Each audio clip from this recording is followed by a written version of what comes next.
Hola, bienvenidos a este nuevo análisis. Hoy vamos a sumergirnos en una de las caídas más alucinantes y dramáticas de la historia antigua.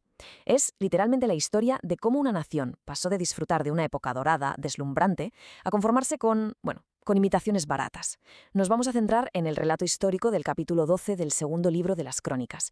Y ojo, porque esto no es solo un texto antiguo acumulando polvo, es un caso de estudio absolutamente brillante sobre el éxito, la autocomplacencia y el precio real, altísimo, de perder el norte. Vamos allá.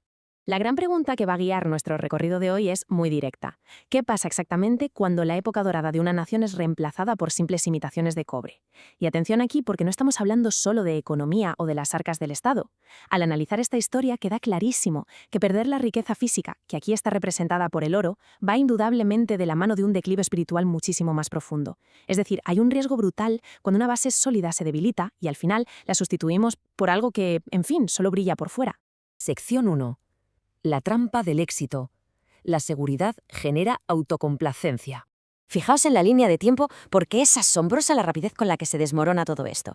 En el año 1, el rey Rehoboam consolida su poder. Todo parece ir viento en popa, marcando un momento de tremenda fortaleza e influencia. Pero, de repente, entre los años 2 y 4, la nación da un giro de 180 grados y abandona por completo sus principios fundamentales. ¿Y el resultado? Pues fue casi inmediato. Para el año 5, el rey Sisac de Egipto ya estaba atacando Jerusalén.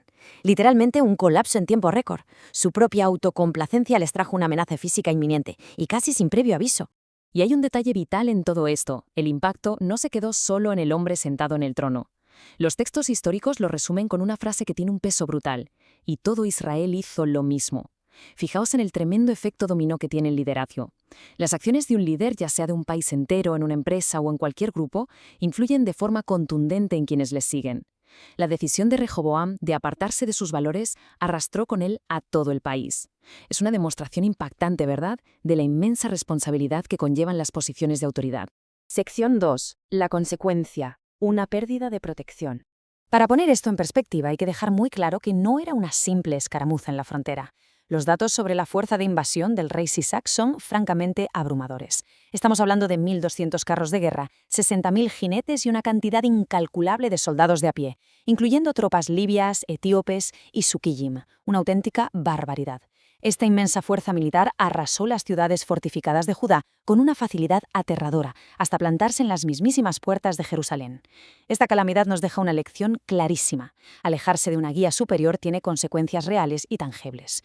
Básicamente dejó a la nación totalmente desprotegida ante una fuerza devastadora. Sección 3. El punto de inflexión de la humildad. Sin excusas. Y justo en este momento de crisis total, con el colapso a la vuelta de la esquina, aparece una figura clave, el profeta Semaya. En medio del pánico absoluto en Jerusalén, Semaya se planta delante del rey y sus príncipes y les suelta un mensaje directo y sin filtros. Ustedes me han abandonado, así que yo también los he abandonado en manos de Sisac. Es una declaración tajante sobre la disciplina. Aquí no hay misterios ocultos de por qué ocurren los desastres. El mensaje establece sin tapujos esa ley de causa y efecto. Si tú abandonas, el resultado lógico es que te quedes solo ante la adversidad. Pero la respuesta de los líderes es casi inaudita. Pensemos un segundo en esto. Con la destrucción literalmente a las puertas de su casa, no intentan escurrir el bulto. No le echan la culpa a la economía, ni al gigantesco ejército enemigo, ni a la mala suerte de la geopolítica. No. Responden con una frase alucinante. Jehová es justo. Es una reacción de una madurez increíble, una aceptación total y absoluta de su responsabilidad. Históricamente, ver a líderes admitir su culpa sin señalar a otros es rarísimo. Y nos demuestra que la verdadera humildad empieza justo ahí, en el instante en que aceptas tus errores sin poner ni una sola excusa. Y fíjate cómo esta humildad tan sincera cambia por completo el guión. Paso 1. Los líderes se humillan de verdad. Paso 2. Dios ve esa actitud y valora profundamente su arrepentimiento. Y el paso 3, el más asombroso, se evita la destrucción total de Jerusalén. Ojo, la nación merecía un castigo severo, por supuesto, pero el simple hecho de dar la cara y reconocer el error hizo que se les mostrara misericordia.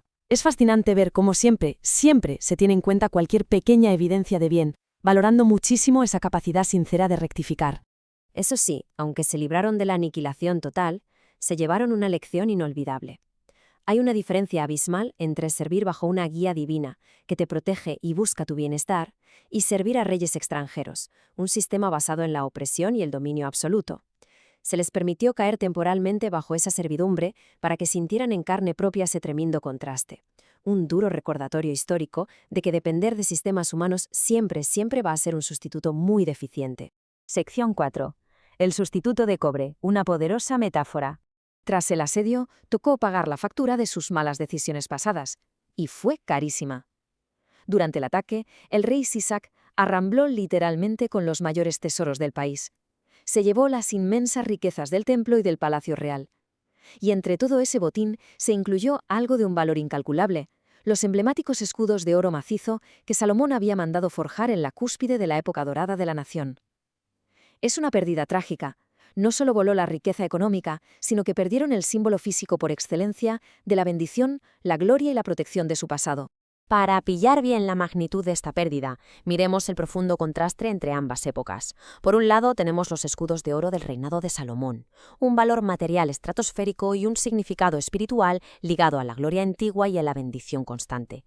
Pero luego, en el reinado de Rehoboam, pasamos a los escudos de cobre. El cobre es, seamos sinceros, un sustituto baratísimo, muy inferior, y espiritualmente representa la infidelidad y la decadencia. Ese declive interno les llevó inevitablemente a conformarse con burdas imitaciones devaluadas de lo que alguna vez fue verdaderamente glorioso. Y lo que hacían con estos nuevos escudos es casi de chiste. Los de oro representaban una gloria constante siempre a la vista. Pero los de cobre de Rehoboam, esos se guardaban bajo llave en el cuarto de los guardias y solo los sacaban a pasear cuando el rey hacía una visita oficial, es decir, puro postureo. Es francamente absurdo. Esconder escudos falsos para aparentar frente a las visitas ilustres. Representaban una fachada vacía. El reino intentaba mantener desesperadamente una imagen exterior de grandeza, cuando la cruda realidad es que su auténtica riqueza, tanto espiritual como material, se había esfumado por completo. Sección 5. La causa raíz. La decisión del corazón. ¿Pero por qué pasó todo esto? ¿Por qué cambiar oro macizo por simple cobre? No fue un simple error militar o un bache económico fortuito. El problema venía de mucho más adentro. Los registros históricos nos dan el diagnóstico final con una frase cortísima pero lapidaria. Él hizo lo que estaba mal, porque no había decidido en su corazón buscar a Jehová. Ahí lo tenéis. La verdadera raíz del desastre fue la falta de determinación firme y constante. Empezar muy bien no sirve de nada si no hay un compromiso arraigado en el interior. Dejarse llevar por la emoción del momento no basta. Al final, lo que verdaderamente perdura es un corazón resuelto. Las lamentables consecuencias de esa falta de determinación dejaron una sombra muy alargada sobre la historia. Rehoboam gobernó en Jerusalén durante 17 largos años, pero tristemente fue una época marcada por el conformismo. Se conformó con el cobre en lugar de aspirar a recuperar el oro. Fue un tiempo turbulento, lleno de divisiones y guerras constantes con el reino de Jeroboam. Es el legado ineludible de alguien que no tiene una determinación clara. Te quedas sin una paz genuina y eres incapaz de construir una estabilidad duradera. Para terminar este recorrido, nos queda una reflexión que no podemos esquivar. ¿Vale la pena mantener ese enfoque interno, esa determinación para retener el oro verdadero? ¿O es más fácil conformarse con imitaciones de cobre solo para mantener las apariencias? Al final, esa firmeza interior es la que define el verdadero valor de cualquier legado. Esperamos que este análisis os haya dado una perspectiva mucho más clara sobre esta lección de historia tan fascinante. Ese arco del oro al cobre perdura para siempre como un recordatorio increíblemente poderoso y atemporal. Hasta la próxima.